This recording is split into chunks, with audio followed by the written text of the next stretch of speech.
Bonsoir à toutes, bonsoir à tous. Alors, il paraît qu'une intrapreneuse, c'est une quasi-entrepreneuse, sauf qu'elle est salariée d'une entreprise, mais il serait quand même possible de pouvoir innover, pourquoi pas au féminin, et de porter un projet qui va participer à faire évoluer une organisation, et même si c'est un grand groupe. Donc mon entreprise à moi, en quelque sorte, elle se nomme la fusée DRO pour Direction Régionale Ouest chez BNP Paribas. Et cette fusée, eh bien, c'est le symbole de la transformation digitale sous la forme d'une histoire collaborative. Et comme je le fais avec les équipes à chaque fois, eh bien, je vous souhaite la bienvenue à bord. Et je vais commencer par me présenter. Donc, je m'appelle Anaïs, ça on le sait, j'ai 27 ans, je suis née à Rennes et j'ai eu la chance d'évoluer en région Ouest, puisque j'ai tout d'abord été directrice d'agence à Crozon, dans le Finistère, puis ensuite en charge de la clientèle jeune et des partenariats grandes écoles sur le secteur de l'Ille-et-Vilaine. Et il y a un an, un nouveau métier est créé au siège régional basé à Nantes, responsable digital et innovation. Alors, il me paraissait important de vous dire ce soir qu'il y a 4 ans, avec un diplôme de finance, C'est bon. Avec un diplôme de finance entre les mains, je ne me suis pas dit tiens, je vais aller intraprendre et pourquoi pas dans le digital chez BNP Paribas. Mais le début de l'histoire, en revanche, c'est une grande motivation à rejoindre cette entreprise depuis le début de mes études dans la banque, et notamment pour une phrase qui est plus qu'une phrase, la banque d'un monde qui change, qui est portée dans toutes les actions de l'entreprise. Et j'en ai choisi 4 ce soir parce qu'elles nous rassemblent. Le fait, par exemple, de s'engager durablement à soutenir l'entrepreneuriat féminin, le fait pour un collaborateur de disposer d'un programme d'accélération de son projet innovant et donc de devenir intrapreneur. Et puis mon métier, qui est le digital et l'innovation, eh bien d'être dans une banque à la fois pionnière en matière de solutions innovantes à proposer à l'ensemble de ses clientèles, particuliers, entreprises, qui est un banquier pour les startups, mais pas que, qui est aussi acteur dans le monde de l'open innovation. Et en plus, je le fais sur un territoire où l'écosystème est plus que dynamique. Ça, je vous apprends rien. Et donc forcément, ça donne envie d'innover soi-même dans l'entreprise. Et j'en ai besoin parce que j'ai des vrais challenges, notamment ceux d'une grande entreprise, un grand périmètre, vous le voyez, qui couvre la Bretagne, les Pays de la Loire, la Basse-Normandie, et où 2000 collaborateurs exercent tous un métier différent dans la banque. Au contact tout au long des clients, qui ont un âge différent, et surtout une appétence différente pour le digital. Or, la transition s'accélère, et c'est un enjeu sociétal. Donc, il me fallait un moteur puissant, moi, jeune femme, qui vais venir parler du digital auprès des collaborateurs. Il fallait une histoire à la fois ludique, pour casser les codes tout de suite dans la banque, et porter pour autant une stratégie très sérieuse, celle de la région Ouest. Eh bien, c'est l'histoire de la fusée DRO, qui est née il y a 6 mois, auprès de toutes les équipes. Et son objectif, c'est d'accompagner l'ensemble des collaborateurs, mais aussi des clients. Et ma méthode à moi, eh bien, c'est d'insuffler l'esprit start-up dans la banque. Casser les codes dès le début, bousculer les lignes. Et donc, par exemple, eh bien, pitcher le digital. Alors ici, c'est chose commune, mais effectivement, dans une convention bancaire face à des managers, eh bien, c'est une nouveauté. Et en parlant de managers, justement, derrière cette fusée, il y a un véritable plan d'action qui a été co-construit avec des métiers incontournables pour porter le changement, les ressources humaines et le top management. Et donc aujourd'hui, dans les activités du quotidien de la banque, eh bien, il y a du numérique. C'est aussi ici que commencent les formations. Je ne sais pas si vous avez remarqué, ça marche, parce qu'effectivement, parler le digital par les équipes de direction, eh bien, c'est important avant même de lancer la fusée auprès des équipes. Et justement, lorsque la fusée se lance, elle a 2 lignes de conduite. Déjà, rendre concret le digital et ne pas parler de digital, parler plutôt de besoins clients, de besoins collaborateurs, et voir en quoi les outils, les pratiques peuvent effectivement évoluer.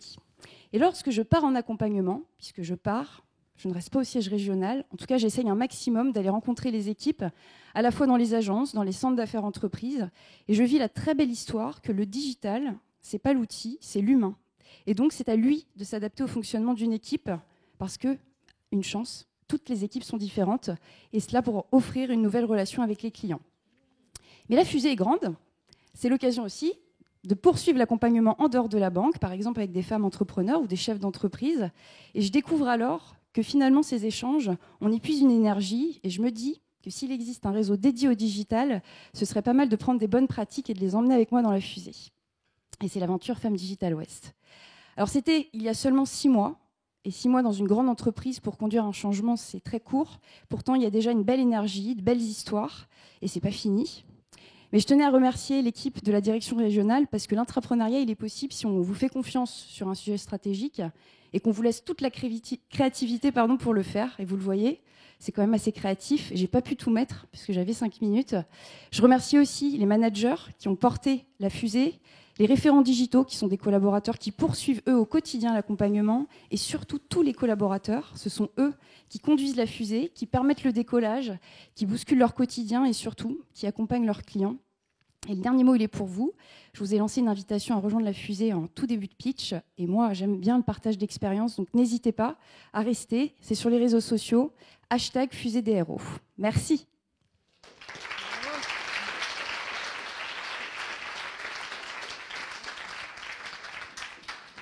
Merci beaucoup Anaïs. On va passer la parole à Sophie Saka pour l'association Robot. Bonjour. On attend juste les slides avant de démarrer le chrono de 5 minutes.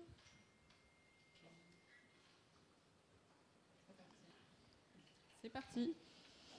Bonjour, donc je suis Sophie Saka, je suis présidente d'une association 1901 qui est l'association Robot. Parallèlement à ça, dans la vraie vie, en fait, je suis enseignant-chercheur à l'École centrale de Nantes en robotique humanoïde de forme humaine. Donc j'ai constitué cette association en fait en 2014 parce que dans mon métier, beaucoup de mes amis me demandaient mais finalement ils sont où les robots? On en entend parler, on les voit au cinéma, on les voit à la télé, tout le monde dit qu'ils arrivent. On n'en a pas jamais vu un seul, à part un aspirateur peut-être, pas très intéressant. Et du coup j'ai fondé cette association qui est dédiée robotique et art. Donc on travaille avec des artistes pour monter des projets. Et on fait des formations pour des jeunes à partir de 8 ans. Donc à 8 ans, vous imaginez qu'on n'est pas encore un programmateur. Donc c'est pour vous dire à quel point aujourd'hui, programmer un robot, c'est devenu facile. Et on fait bien sûr après des événements, des démonstrations, des conférences ou des choses comme ça. Et au sein de cette association, on veut mener une réflexion sur comment les robots aujourd'hui peuvent améliorer notre quotidien. C'est dans le cadre de cette réflexion que je vais parler du projet d'aujourd'hui. C'est le projet qui s'appelle Robotisme. Donc, Robotisme, c'est une histoire assez incroyable qui a commencé il y a 2 ans, incroyable et aussi assez improbable, entre 4 partenaires, 6 jeunes autistes, des adolescents, et 3 robots Nao d'Aldebaran Robotics, fabrication française. Donc Nao, c'est le petit robot que vous voyez là, il est devenu assez connu aujourd'hui. Il est extrêmement mignon, tout le monde l'aime, on l'aime naturellement, on lui donne un caractère, on lui donne une vie. Et quand il vous regarde avec ses petits yeux, même quand il est éteint, il vous séduit. D'accord ? Donc le design est vraiment magnifique, c'est un très bel outil pour travailler dans ce cadre-là. Les 4 partenaires, ce sont 2 institutions, donc le CHU de Nantes, l'hôpital de jour, et l'École centrale de Nantes. Les 2 autres partenaires, ce sont 2 associations, Stéréolux et l'association Robot. Et donc dans le cadre de ce projet, on s'est rencontrés très régulièrement avec les personnels soignants et tout ça pour monter un projet un petit peu original, consistant à accompagner thérapeutiquement en fait, les autistes pour améliorer leur quotidien et changer, éventuellement voir si les robots pouvaient ou non répondre à cette question, est-ce qu'ils vont aller mieux. Donc on a monté ce projet, donc tout l'été, moi j'avais jamais vu un autiste, si vous voulez. Ma référence était Rainman et éventuellement Cube. Donc en gros c'était une calculatrice organique, voilà, un autiste. Donc tout l'été j'ai eu un petit peu peur, j'ai cherché désespérément des définitions sur internet, mais il y a autant de définitions différentes que de sites différents. Chacun y va de son style, de ses symptômes, etc. Donc arrive cette fameuse première séance, cette première rencontre avec ces jeunes enfants qui ont entre 12 et 14 ans quand ils commencent. Et il y a un certain nombre de choses qui m'ont choquée quand je les ai rencontrés. Donc déjà, c'est le bruit. Il y avait 6 enfants devant, j'avais l'impression d'entendre 20 personnes. C'est-à-dire que quand ils communiquaient, ces jeunes, ils ne parlaient pas, ils avaient quelque chose à dire et brusquement ils le hurlent, que quelqu'un soit en train de parler ou pas. Donc du coup, ça fait une cacophonie pas possible. Donc ils rentrent dans la salle, ils rencontrent le robot. Et tout de suite, très rapidement, je leur explique quand même 2-3 petites choses, mais très rapidement, je les mets sur le robot et je leur fais taper un texte que le robot va dire. Donc le robot se met à parler. Et dans les premières choses qu'ils ont dit, je ne pensais pas qu'un robot aussi mignon que celui-ci pouvait dire autant de gros mots en si peu de temps. Donc cette première séance a été... Bon, il y a eu du rire aussi beaucoup, il y a de la surprise déjà quand même, d'entendre tant de vocabulaire, tant d'interdits prononcés. Beaucoup de surprises. Et en fait, dès la première séance, à la fin, on a su qu'on avait gagné. Parce qu'un enfant va taper le texte, le robot le dit. Il y a un moment, quand tout le monde a fini de taper, en fait, on se fait le silence et tout le monde écoute ce que les autres ont fait. Donc les 3 robots vont parler les uns après les autres. Et en fait, très rapidement, les jeunes, ils se sont mis à échanger par insultes interposées. C'est-à-dire ils ont fait un concours d'insultes avec les robots. Et en fait, dans ce concours d'insultes, ce qu'il faut voir, c'est qu'ils communiquaient avec l'autre groupe. Il y avait 3 groupes d'enfants et ils commençaient déjà à communiquer entre eux. Donc là, on avait déjà gagné. On ne le savait pas vraiment très clairement, très nettement à quel point, mais on avait gagné. Ce qui a suivi, donc le programme qu'on avait établi était en 20 séances, qui alternaient 20 séances préparatoires où on allait enregistrer la voix des enfants, une voix qu'ils allaient prêter au robot pour programmer après les mouvements du robot. Et on a fait raconter donc à un robot une histoire à 4 voix. Donc la voix, c'était la voix des enfants et le corps, en fait, accompagnait ces propos. On chargeait la voix sur le robot et les enfants allaient programmer les gestes qui allaient avec. Et en fait, donc, ils ont très rapidement changé. De séance en séance, on les voyait évoluer, on les a vus évoluer. Le fait d'utiliser le robot pour s'exprimer, finalement, a complètement débloqué une partie qui est très intéressante, très importante en eux, en fait. Ça leur a mis une limite à leur propre corps. Alors, je ne sais pas si vous connaissez un petit peu l'autisme, en fait, un des gros problèmes, c'est que le jeune n'arrive pas à trouver la limite de son corps et du coup, n'ayant pas de limite avec l'environnement, ne peut pas construire des défenses de cette bordure. Et le fait de voir cet interlocuteur leur a permis d'évoluer. Donc les résultats, très rapidement, après 2 années, le témoignage d'une mère qui dit que chaque séance robotique est équivalente à 3 années de thérapie classique, et son témoignage sur son institutrice, la professeure de son fils, qui a dit, en regardant le dossier à la rentrée, « c'est pas possible, c'est pas le même enfant ». Et elle a dit « bah si, c'est le même enfant ». Je m'arrête là.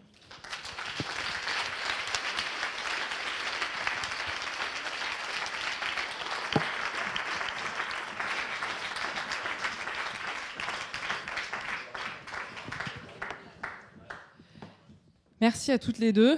Vous voyez la variété des projets, on ne vous a pas menti. Vous avez raison d'être là et de nous suivre en streaming. Vous êtes près de 600 d'ailleurs sur Bicast, je tiens à le dire, ça monte de plus en plus.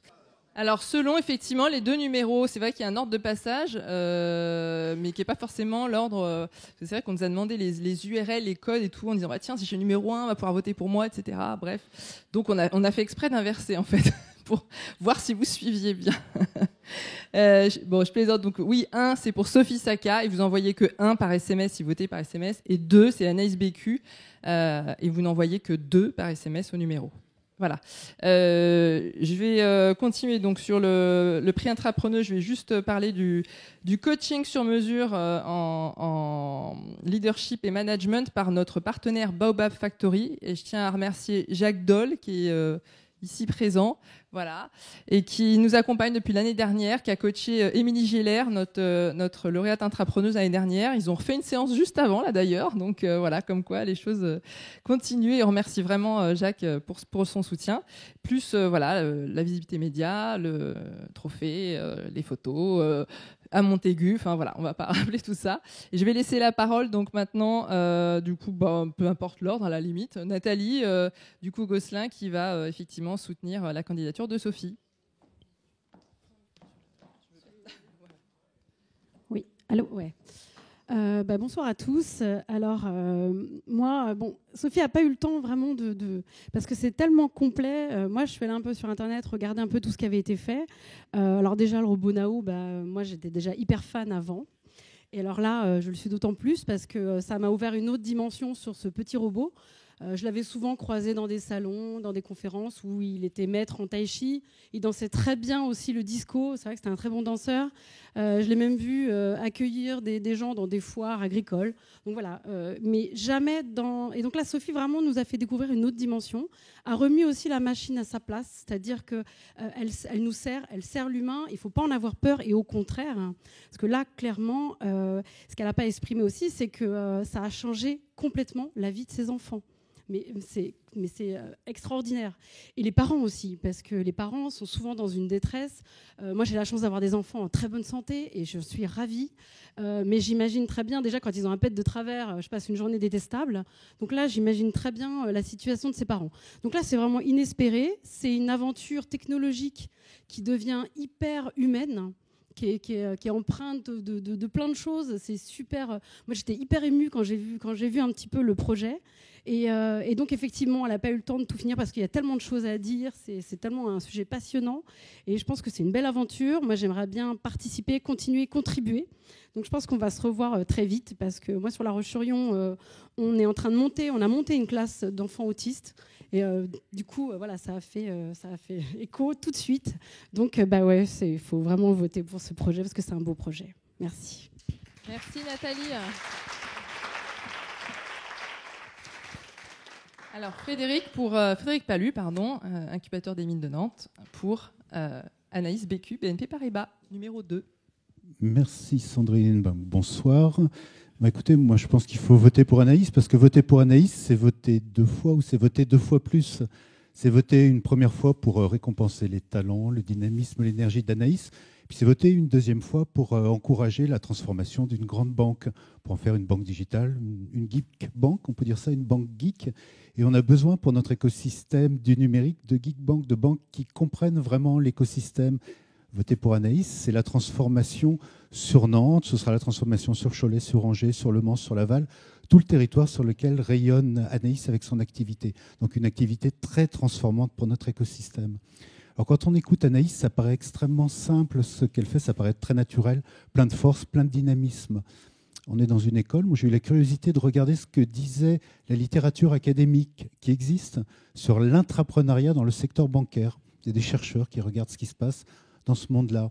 Alors il y a beaucoup de choses, moi j'ai simplement relevé 2 points qui transparaissent pas parce que c'est vraiment masqué par le dynamisme d'Anaïs. La première remarque, c'est que c'est considéré comme un secteur semé d'embûches que de faire de l'intrapreneuriat dans le secteur bancaire. Ça paraît très simple, ça l'est pas. Ça l'est pas du tout. Et quelque part dans sa présentation, Anaïs se dit équilibriste. Ben oui, il faut être équilibriste pour être dans ce monde-là et sauter toutes ces embûches qui existent. Bon, je le dis avec beaucoup d'amitié pour les amis de la banque qui sont souvent ici, souvent dans l'incubateur. Puis la deuxième chose que dit cette littérature, c'est que c'est assez risqué en termes de parcours personnel. Il faut pas mal de courage pour se lancer dans cette démarche, dans un monde qui n'est peut-être pas le monde de la transformation la plus immédiate, pour partir dans la transformation de l'intérieur d'une entreprise, du secteur bancaire, de la digitalisation. Il faut beaucoup de courage. Donc voilà, je pense qu'il faut vraiment avoir en tête cette activité extrêmement transformante que propose Anaïs. C'est transformer une entreprise, c'est transformer notre écosystème du numérique sur toute la région. Merci. Merci beaucoup.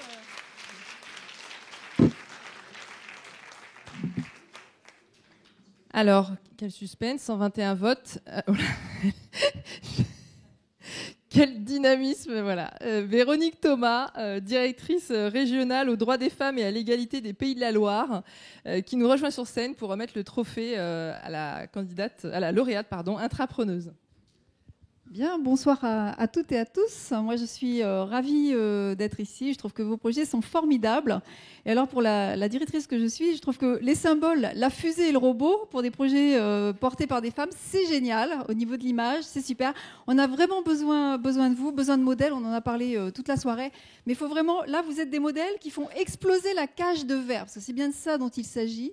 Les femmes sont enfermées dans ce qu'on appelle la cage de verre. C'est-à-dire qu'il y a des parois. Elles n'osent pas investir tous les secteurs, et notamment le secteur numérique, on en a parlé largement, mais les autres secteurs aussi, puisqu'il y a 87 familles professionnelles. Sur les 87 familles, les femmes se concentrent dans 12 familles, très très majoritairement, 12 familles sur les 87 existantes. Donc là, c'est une super projection pour repousser les parois de verre et repousser le plafond de verre, puisque là, c'est pareil, sur les femmes...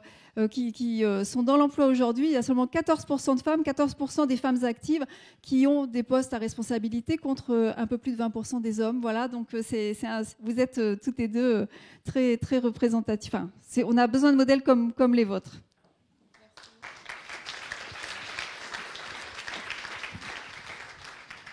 Du coup, voilà, donc les résultats vont s'afficher en direct live. Non, personne ne rit. Et voilà, c'est Sophie. Félicitations.